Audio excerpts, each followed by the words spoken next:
Hello students, welcome back. And here this is the video of class 9 biology, and here we are revising chapter 1. So in this video we are going to revise some organelles of cell, that is endoplasmic reticulum and mitochondria, and we will see their structure and functions, and we will see how they are important for the cell. Okay, so let's begin. So you know that a cell has different kind of microscopic structures in its cytoplasm, and each and every structure is considered for a specific function, and they are different from each other in structure as well as in their function. जितनी भी cell organelles किसी भी cell में होते हैं, they are very specific, वो बहुत ही specific होते हैं अपने स्ट्रक्चर और फंक्शन में, और सेल के लिए वो अलग अलग वर्क परफॉर्म करते हैं, and as a whole they help in the survival of the cell, they help the cell to be a living entity. So here you can see that there are so many organelles in this cell which is being shown on your screen. यहाँ पे आप देख सकते हैं ये एक animal cell और इसमें बहुत सारे ऑर्गेनेल्स आप देख सकते हैं, like lysosome, endoplasmic reticulum, mitochondria, Golgi potty, then ribosomes, nucleus. So one by one we have to revise all these cell organelles, and here we are going to revise the cell organelle which is called endoplasmic reticulum. Endoplasmic reticulum के बारे में हम revision करने वाले हैं. तो यहाँ पे आप ये स्ट्रक्चर जो आप देख रहे हो, this is the endoplasmic reticulum. Okay, so let's talk about the endoplasmic reticulum. Endoplasmic reticulum जो है वो they are the network of fluid filled membranous tube like structures.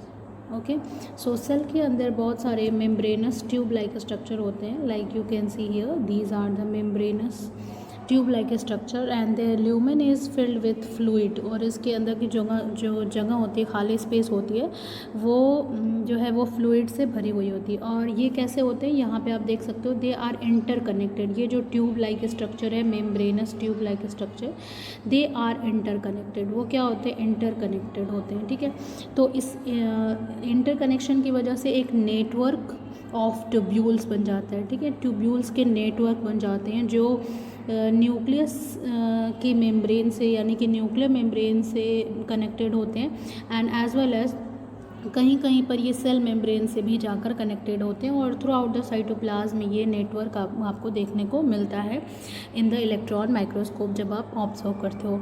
तो रेटिकुलम का मतलब होता है नेटवर्क. ठीक है, रेटिकुलम का मतलब क्या होता है, नेटवर्क. ठीक है, प्लाज्मा में पाए जाने वाला नेटवर्क. और ये नेटवर्क किस चीज़ का बना हुआ है, मेम्ब्रेनस ट्यूब्यूल्स. मेम्ब्रेन जो सेल मेम्ब्रेन होती है उसी मेम्ब्रेन का बना हुआ ट्यूब लाइक स्ट्रक्चर है, जो कि अंदर से फ्लूइड उसमें फिल्ड होता है. एंड जो ये ट्यूब्यूल्स होते हैं, इसमें जो ट्यूब्यूल्स होते हैं उनको हम बोलते हैं cisternae. They are called cisternae.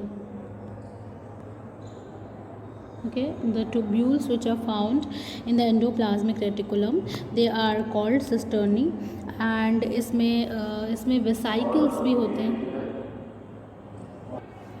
and they also have the vesicles in their structure. Okay, and somewhere they are connected with the nuclear membrane as well as with the plasma membrane, and their structure और their composition is similar to the plasma membrane. जैसे इसकी जो membrane होती है वो cell membrane के ही structure के जैसी ही होती है, मीन्स फॉस्फोलिपिड की बनी होती है. ओके, नाउ एंडोप्लाज्मिक रेटिकुलम जो है वो किसी भी सेल में दो तरीके का देखने को मिलता है. सो एंडोप्लाज्मिक रेटिकुलम, जिसको हम शॉर्ट में ER भी कहते हैं, it is of two types in the cell. एक को हम बोलते हैं RER, मतलब कि रफ एंडोप्लाज्मिक रेटिकुलम, एंड दूसरे को बोलते हैं SER, and that is called smooth endoplasmic reticulum. So two type of reticulum, endoplasmic reticulum, we can see in any cell, and they are RER and SER, rough endoplasmic reticulum and smooth endoplasmic reticulum. अगर आप rough endoplasmic reticulum को देखेंगे तो if you see the rough endoplasmic reticulum you will find that there are the particles of ribosomes are attached on the surface of them. तो endoplasmic reticulum अगर आप देखते हैं और उसकी सरफेस पे आपको राइबोसोम्स के पार्टिकल्स अरेंज दिखाई देते हैं like this. You will see on the surface of the endoplasmic reticulum you will see that there are the particles which are attached. तो ये जो राइबोसोम के पार्टिकल्स हैं और जो उनके सरफेस पे अटैच्ड होते हैं, because of the attachment of ribosome particle they look rough and that's why they are called rough endoplasmic reticulum. Okay, क्योंकि उनके सरफेस पे राइबोसोम्स के पार्टिकल्स अरेंज होते हैं and they look rough. Particles के अटैच्ड होने की वजह से वो रफ दिखाई पड़ते हैं, इसलिए हम उनको रफ एंडोप्लाज्मिक रेटिकुलम बोलते हैं. Okay, and if you see if you observe the smooth endoplasmic reticulum then you will find that कि उनके सरफेस पे कोई ऐसा जो है वो राइबोसोम का पार्टिकल्स नहीं पाया जाता है. दे लुक स्मूथ, तो वो स्मूथ दिखाई देते हैं और इसलिए हम उनको क्या बोलते हैं, स्मूथ एंडोप्लाज्मिक रेटिकुलम बोलते हैं. So you can differentiate the rough and smooth endoplasmic reticulum on the basis of the presence of ribosomes on the surface of endoplasmic reticulum. Okay, now we'll talk about the function of endoplasmic reticulum in the cell. So if we see the functions of endoplasmic reticulum in the cell, that the first function of endoplasmic reticulum is provide mechanical support to the cell, to provide mechanical support.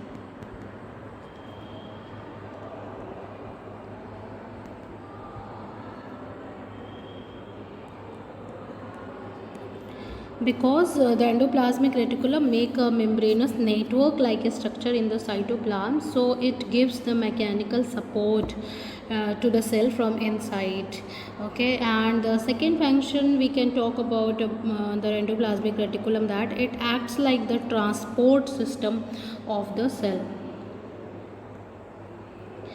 ये transport system की तरह work करता है cell के अंदर, और बहुत सारे सबस्टेंसेस को ये सेल के अंदर एक जगह से दूसरी जगह ट्रांसपोर्ट करने में हेल्प करता है. And it makes a pathway for the transport of substances within the cell and outside the cell. And it transports RNA and proteins, okay, and so on, and it also transport the proteins which are synthesized by the ribosomes attached on their surface. And next we can talk about the function of endoplasmic reticulum, and that they help in the synthesis of lipid with the collaboration of Golgi complex. Golgi complex के साथ ये lipid के synthesis में help करता है, lipid synthesis में ये help करता है, और दोनों मिलकर जो है वो सेल मेम्ब्रेन की सिंथेसिस में हेल्प करते हैं. Okay, so they help in the genesis of cell membrane, synthesis of cell membrane. Smooth endoplasmic reticulum जो है SER जो है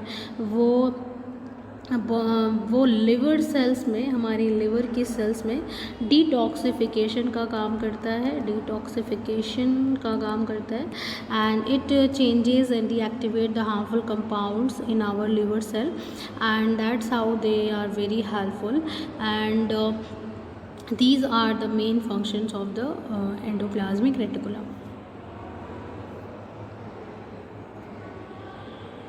Now we will talk about the another cell organelle of the cell, that is called mitochondria. ठीक है, अब हम mitochondria की बात करेंगे, जिसको हम बोलते हैं power house of the cell. Mitochondria को हम power house of the cell बोलते हैं. क्यों बोलते हैं? Because it generates energy in the form of ATP. ठीक है, क्योंकि ये सेल के लिए एनर्जी को जनरेट करता है. It helps in the production of energy in the form of ATP. That's why they are called power house of the cell. Mitochondria is a plural term, एक प्लूरल टर्म है. Mitochondrion जो होता है वो singular होता है. अगर हम एक माइटोकॉन्ड्रियन की बात करें तो हम उसको क्या बोलेंगे, mitochondrion. Okay, and this is the plural.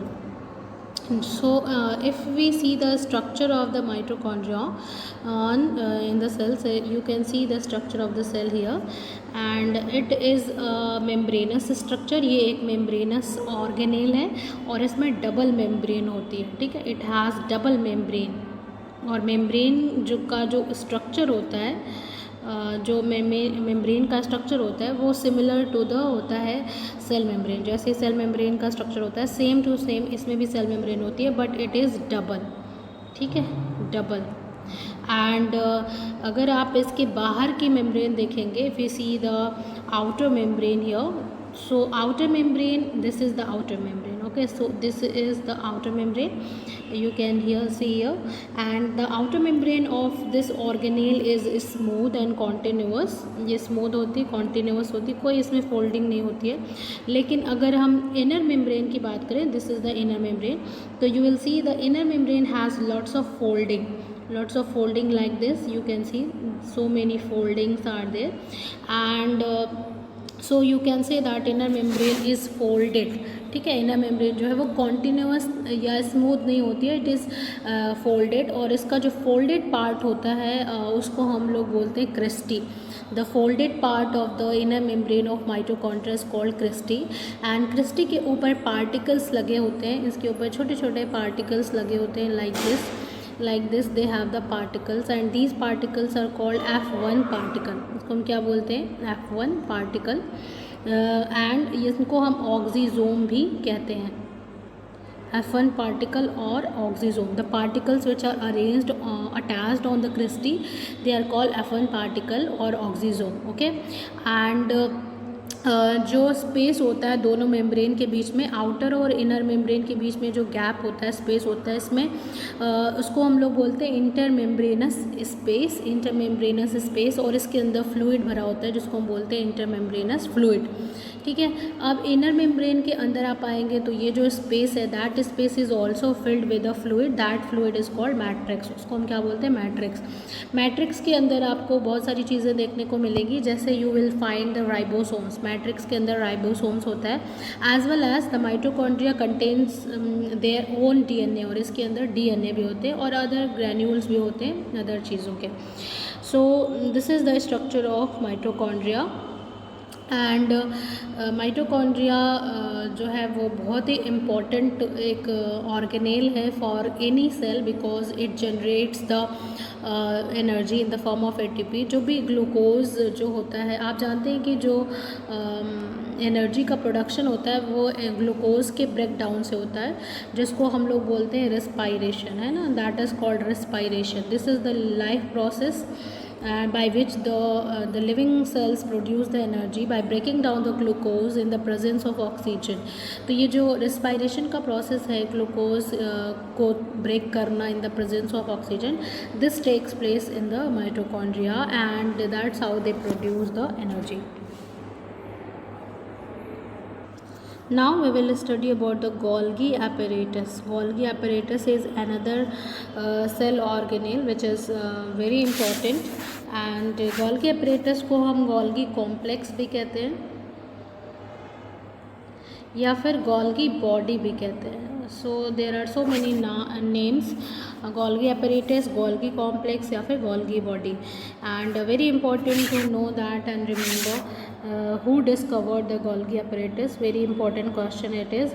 तो Golgi apparatus को डिस्कवर किसने किया था, तो the name of the Golgi apparatus is given on in the honor of its discoverer. इसके डिस्कवरर के नेम के ऊपर ही इस सेल ऑर्गेनेल को नेम दिया गया है. तो इनके जो डिस्कवरर का नाम था कैमिलो कैमिलो गोल्गी जो थे, इन्होंने ही इस सेल ऑर्गेनेल को जो है वो डिस्कवर किया था। दैट्स वाई इनके ऑनर में इनके नाम पर ही इस सेल ऑर्गेनेल का नाम रख दिया गया। सो कैमिलो गोल्गी ने 1898 में गोल्गी अपरेटस को डिस्कवर किया था in the cytoplasm of nerve cells. Cytoplasm of nerve cell, ठीक है, कौन से सेल में? नर्व सेल में इन्होंने गोल्गी अपरेटस को डिस्कवर किया था। अगर हम गोल्गी अपरेटस के स्ट्रक्चर की बात करें तो कुछ ऐसा स्ट्रक्चर होता है। इसमें क्या होते हैं? इसमें मेम्ब्रेनस, ये भी क्या होता है? डबल मेम्ब्रेनस होता है। इसमें डबल मेम्ब्रेनस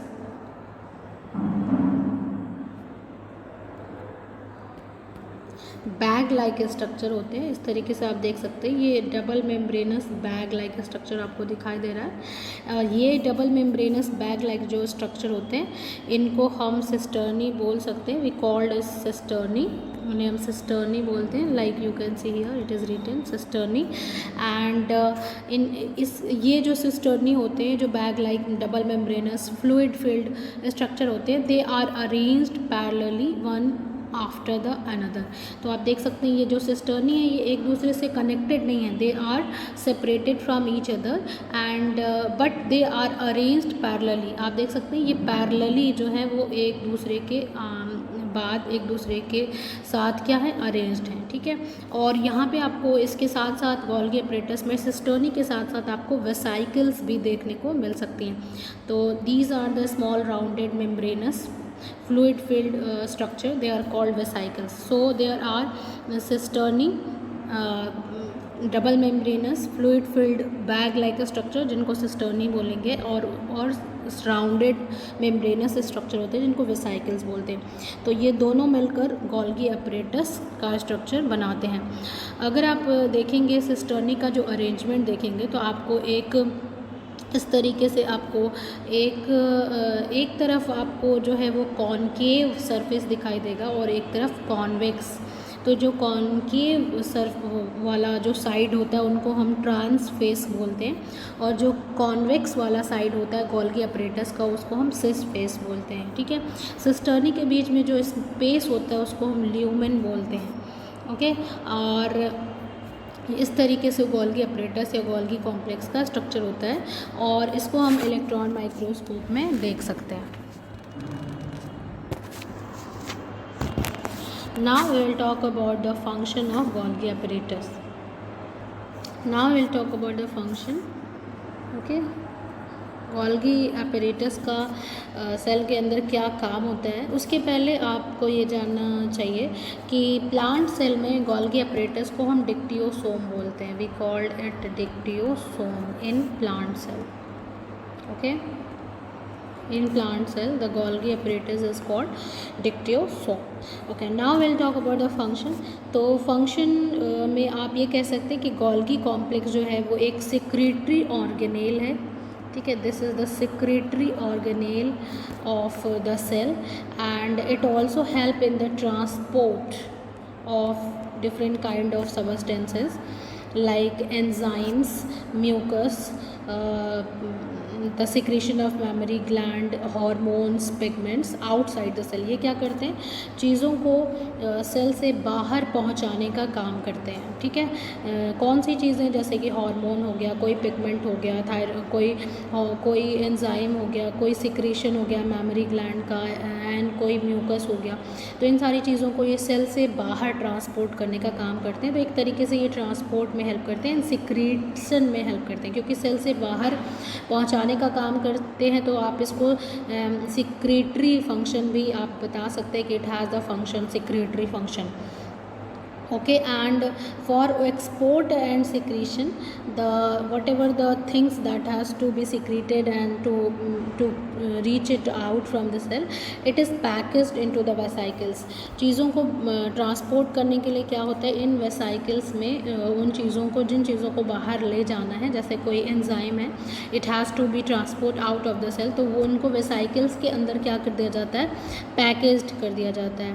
और ये जो वेसाइकल, जैसे यहाँ पे देखिए वेसाइकल वेसाइकिल्स बन रही हैं, तो इन वेसाइकिल्स में क्या कर दिया जाएगा, उस सबस्टेंस को पैकेज, और फिर ये डिटैच हो जाएंगी वेसाइकिल्स सेल सिस्टर्नी से, और फिर ये वेसाइकिल्स फ्री हो जाएंगे and they will move towards the cell membrane, और सेल मेम्ब्रेन से जाकर ये क्या हो जाएंगे, they will merge into the cell membrane. जैसे ये सेल मेम्ब्रेन है तो ये वेसाइकिल जाकर सेल मेम्ब्रेन से इस तरीके से मर्ज हो जाएगी, ठीक है। और उसके बाद क्या होगा कि ये सेल मेम्ब्रेन है, यहाँ पे ये वेसाइकिल है, एंड उसके बाद क्या होगा कि यहाँ पे जो है वो यहाँ पे ओपनिंग हो जाएगी, सेल मेम्ब्रेन यहाँ से ओपन हो जाएगी, एंड इस तरीके से वेसाइकिल जब ओपन हो जाएगी देन क्या होगा, the molecule will move out of the cell. तो मॉलिक्यूल जो होंगे, जो भी सबस्टेंस था, it will move out of the cell. And cell division में ये सेल प्लेट बनाने में हेल्प करते हैं, they help in this making the cell plate, okay, cell plate in cell division, and also it help in the formation of lipid and so many kind of enzymes, so they help in the synthesis of cell wall and cell membrane, synthesis of cell wall and cell membrane, ये cell wall और cell membrane की synthesis में भी help करते हैं, and they are very important to produce the enzymes for the cell. So these are the main function of the Golgi apparatus in the cell. So this is all for this video, and in the next video we'll talk about the other organelles. Till then, thank you, have a nice day.